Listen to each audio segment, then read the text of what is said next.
உலகம் முழுவதும் மிக விலை உயர்ந்த ஒரு வாட்ச் நம்ம ரோலக்ஸ் வாட்ச் நம்ம சொல்லுவோம், கரெக்டாக? பட் அப்படி இருக்கிற ஒரு ரோலக்ஸ் வாட்சை எதனால் இது ரொம்பவே எக்ஸ்பென்சிவாக இருக்குது, எதனால் இதை நம்ம வந்து அசெட் நம்ம சொல்கிறோம், எதை வச்சு மேனுஃபேக்சரிங் பண்ணுறாங்க, ரிச்சஸ்ட் பர்சன் இதை பை பண்ணுறதுக்கான காரணம் என்ன அப்படின்றத இந்த வீடியோ நம்ம வந்து முழுக்க வந்து பார்க்க போகிறோம். இந்த வீடியோ பார்ட்டாக போடுறேன். இந்த வீடியோ எல்லாமே சப்ஸ்கிரைப் பண்ணுறீங்களோ இல்லையோ மறக்காம இந்த வீடியோவை லைக் பண்ணிவிடுங்க. ஏன்னா பிகாஸ் மற்றவங்களுக்கும் இந்த வீடியோ வந்து பார்த்தீங்கன்னா சஜஸ்டாக ரொம்பவே இன்ட்ரெஸ்டிங்காக நான் வந்து கொண்டு போகிறேன். ஸோ இந்த ரோலக்ஸ் வாட்சை பற்றி ஒரு சில சொல்லப்படாத உண்மைகளும் இருக்குது, அதுவும் நான் உங்களுக்கு வந்து பார்த்தீங்கன்னா ஷேர் பண்ணுறேன். இந்த மறக்காம இந்த வீடியோவை லைக் மட்டும் பண்ணிடுங்க, மற்றவங்களுக்கும் சஜஸ்ட் ஆகும். பிகாஸ் நீங்கள் பண்ணுற ஒரு லைக்னால தான் மற்றவங்களுக்கும் இந்த வீடியோ போய் சேரும், ரொம்பவே இன்ஃபர்மேட்டிவாக இருக்கும்.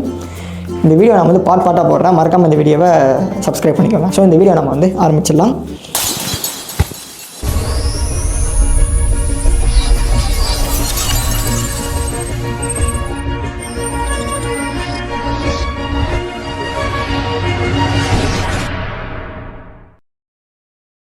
மொத அன்டோல்டு ஃபேக்ட் என்னென்னா, ரோலக்ஸ்ன்றது ஒரு கம்பெனியே கிடையாது. ரோலக்ஸ் அப்படின்றது ஒரு ட்ரஸ்ட், ஒரு அன்டோல்டு ட்ரூத்னா இதுதான்.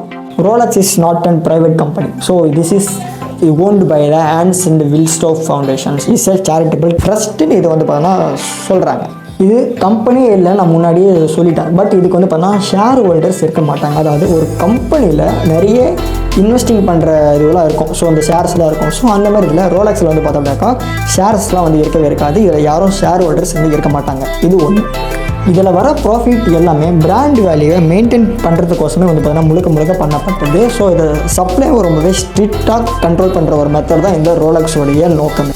ஸோ இந்த ரோலக்ஸோட ஒரு மெயினான ஒரு பர்பஸை இப்போ நம்ம வந்து பார்க்க போகிறோம். இவங்களுடைய நோக்கமே மணி ஏர்ன் பண்ணுறது மட்டும் கிடையாது. பிராண்டோடைய பெருமை, குவாலிட்டி அண்ட் ட்ரெடிஷன் இவங்களை எல்லாமே ஃபியூச்சர் ஜென்ரேஷனுக்கு கண்டினியூ பண்ணுற மாதிரி தான் இவங்களுடைய நோக்கமாக இருக்கிறது. சிம்பிளாக சொல்லப்போனால் மற்ற கம்பெனிஸ் மாதிரி இல்லாமல் ப்ராஃபிட் பார்க்கணும், அதிகமாக சேல் ஆகணும் அப்படின்ற ஒரு எண்ணம் இல்லாமல் ரோலக்ஸ் வந்து அப்படி கிடையாது. ஸ்லோவாக சேல் ஆனாலும் பரவாயில்ல, ஆனால் அதோடைய quality and reputations and respect and இதெல்லாமே வந்து பார்த்தோன்னாக்கா குறையாது. இதோடைய பிராண்டை நம்ம எந்த அளவு சொல்லலாம் அப்படின்னாக்கா அடுத்த 100 வருஷத்துக்கு இது ஸ்ட்ராங்காக இருக்கும். So that's is called a legacy. மக்கள் பல பேர் ரோலக்ஸ் கம்மியாக தான் வந்து உற்பத்தி பண்ணுறாங்க, ஸோ அதனால தான் இது வந்து எக்ஸ்பென்சிவாக இருக்குன்னு நினைக்கிறது மொத தப்பு. இதோட உண்மையான ட்ரூத்தை நான் சொல்கிறேன்.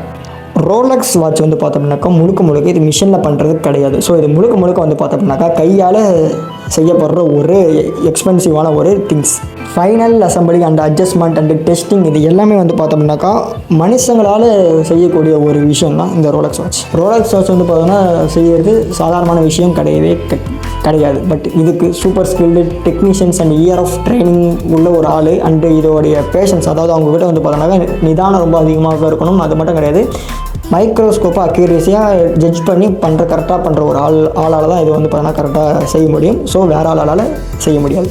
கையில் செய்கிறதுனால டைம் அதிகமாக வந்து எடுக்கும் அண்ட் ஸ்பீடாக ரொம்பவே வந்து பார்த்தீங்கன்னா குறைவு. ரோலக்ஸ் வாட்சில் உள்ளே இருக்கிற ஒரு சில மூவ்மெண்ட் பார்ட்ஸ் எல்லாமே 200லேருந்து 300க்கும் மேற்பட்ட மூவ்மெண்ட் பார்ட்ஸ் உள்ளே வந்து பார்த்தீங்கன்னா இயங்கிட்டு இருக்கும். நார்மலாக நம்ம ஒரு வாட்ச் வாங்கணும் அப்படின்னாக்கா உள்ளே வந்து பார்த்தீங்கன்னா முள்ளு மட்டும் தான் வந்து இயங்கும். இந்த ரோலக்ஸ் வாட்சில் வந்து பார்த்தோம் அப்படிலாம் கிடையாது. 200லேருந்து 300 பார்ட்ஸுக்கு மேலே இயங்கக்கூடிய ஒரு சக்தி இதில் வந்து இருக்குது. அது மட்டும் கிடையாது, இதை வந்து பார்த்தீங்கன்னா மனுஷங்க செய்கிறாங்க, மிஷின்ஸ் வந்து பார்த்தீங்கன்னா செய்யப்படலை. அப்போ பார்த்துக்கோங்க இதோடைய எந்த லெவலில் பண்ணுறாங்க அப்படின்றத. அதில் இருக்கிற ஒரு சில மூவ்மெண்ட் பார்ட்டோட நேம்லாம் நான் உங்ககிட்ட நான் சொல்லலாம்னு ஆசைப்பட்றேன். அதில் என்னென்னலாம் இருக்கும் அப்படின்னா tiny gears, springs and jewels and rotors, screws, blades, micro mechanics இது எல்லாமே வந்து பார்த்தீங்கன்னா உள்ளே வந்து இயங்கும். ஸோ இதுக்கு இல்லாமல் நிறைய இருக்குது. நான் வந்து இந்த விஷயத்தை மட்டும் நான் சொல்கிறேன். ஏன்னா இதில் வந்து பார்த்தீங்கன்னா நிறைய விதமான திங்ஸ் இருக்குது. நான் சொன்னனாக்கா அது வந்து பெருசாக டீப்பாக போயிடும். ஸோ அதை பற்றி நம்ம சொல்ல தேவையில்லை. நெக்ஸ்ட்டு போகலாம்.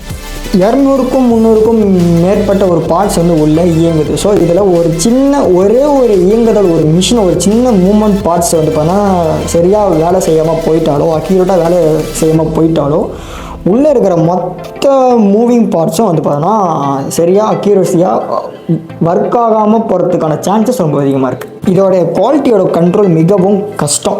ரோலெக்ஸ்லேருந்து உற்பத்தி பண்ணுற ஒரு வாட்சும் எல்லாமே டெஸ்ட் பண்ணி தான் அனுப்புவாங்க. எதெல்லாம் வந்து பார்த்தா டெஸ்ட் பண்ணுவாங்க அப்படின்னாக்கா accuracy, water resistant and durability, shock resistant and power reverse, magnetic resistant. So இது எல்லாமே வந்து பார்த்தோம்னாக்கா டெஸ்ட் பண்ணுவாங்க. ஒரு வாட்சும் பாஸ் ஆகணும்னா 48 மணி நேரத்துக்கும் மேலே டெஸ்டிங் பீரியட் இருக்கும். ஸோ இதெல்லாம் வந்து இந்த பீரியட்லாம் பாஸ் ஆனால் தான் அந்த வாட்ச் சேலுக்கே வரும், அப்படி இல்லைனாக்கா சேலுக்கு வராது. And complex movement and heavy testing இது எல்லாமே போக தான் ரோலெக்ஸோடைய உற்பத்தி ஃபாஸ்ட்டாக முடியாது. பட் இது எல்லாமே கொஞ்சம் டைம் எடுக்க தான் செய்யும். ஸோ அதனால் வந்து இதோட டிமாண்ட் வந்து ரொம்ப அதிகமாக இருக்கும். வேர்ல்டு வைடு ரொம்ப கிரேசியாக இந்த வாட்சோட நேம்ஸை சொல்லப்படுது.